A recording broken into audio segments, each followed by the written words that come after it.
Hi, my name is Lindsay, and for today's presentation tutorial, we will be doing a tutorial over how to create a Polaroid picture in Photoshop. So something like this that you would get from a Polaroid camera normally, but maybe you already have a photo on your phone or something and you would like to create that to where you could print it out and have a similar effect. So today we'll be learning how to do that. So to start out, you're going to need to get a Polaroid base. And so that'll be something like this, and you want to go to Google Images, and then you want to click on the little Tools tab here next to Settings, and for size choose larger than 2 MP.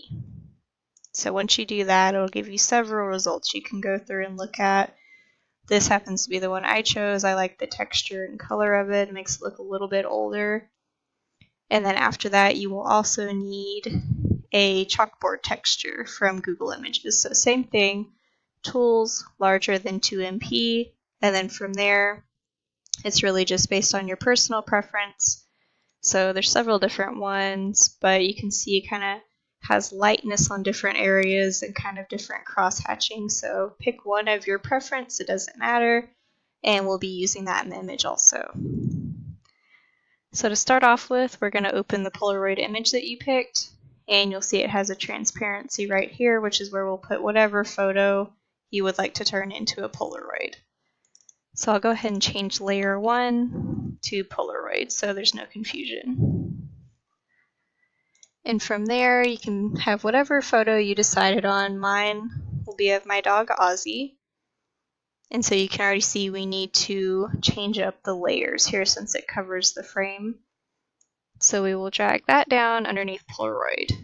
And from there, picture may not be where you want it to be. So you can just move it around until you're comfortable. So I think for mine, probably about here. After that, one of the things I like to do is while I'm on the photo I chose, go to Filter, Sharpen, and then Smart Sharpen. And you can kind of see here, I'll go to this area where you can really see. If you click off Preview, even on this photo, you see it's kind of blurry. So especially around her whiskers and eyes, it definitely helps sharpen it up and look more crisp.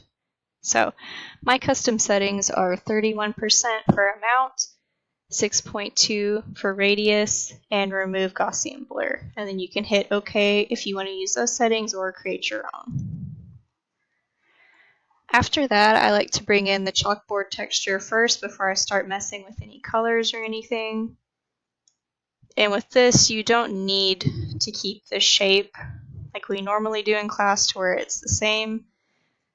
For this one, you're just wanting the lightness, so you can just drag it as you want to, just to kind of add the textures, as you'll see here, as long as they fit over the picture. So I'll hit OK like that.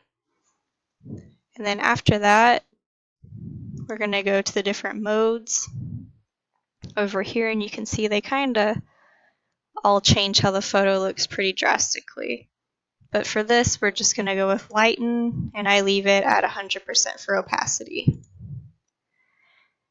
You can kind of see it doesn't do a whole lot, but like her nose area where there's real darkness, like by her eyes too, if you kind of look at that, that's off and on, so it kind of gives it a more old-timey texture and doesn't look quite as new. And you can move that around after you have it lightened to see, you know, what textures you want where, and I think about there is good.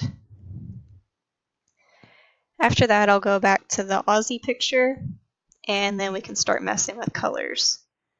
So we'll go under Image, Adjustments, and Hue and Saturation. And the one I decided on that I think I liked best was Hue at -5,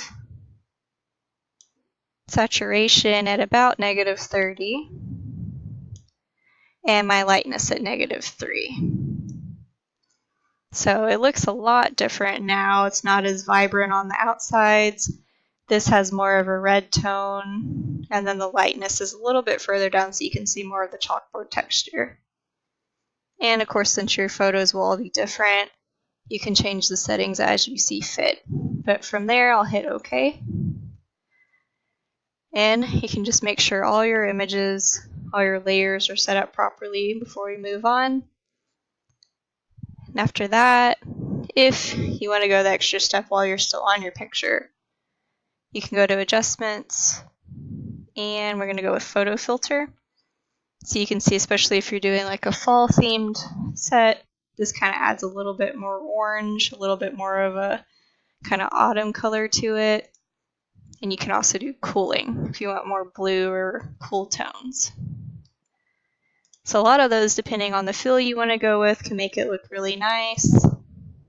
I think for mine, I'll just stick with the way it was. It's kind of an in-between. And if you wanted to go with more of a vintage or old-timey look, you could always do adjustments in black and white.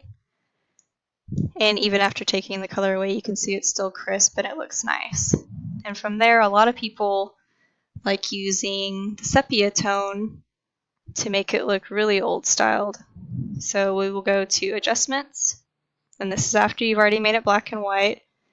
Go to Photo Filter, and then from there you can use Warming Filter for this one also, but we'll go ahead and go to Sepia, and about 70% if you want it a little bit heavier, or around 60%.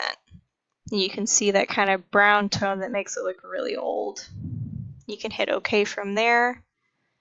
And so you kind of have, if you want to make your photos look older, you can do that style. And of course, there's always the option too, after you print them, you can write it on there yourself if you want to, or beforehand you can find a handwriting font. This one is Mistral, and we'll need to move that above the Polaroid first to see it.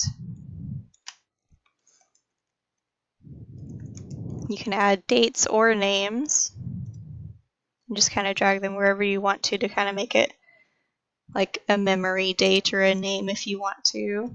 And I like going with hard light for the fonts on these, and then going to about 78%, so it's a little bit more see-through.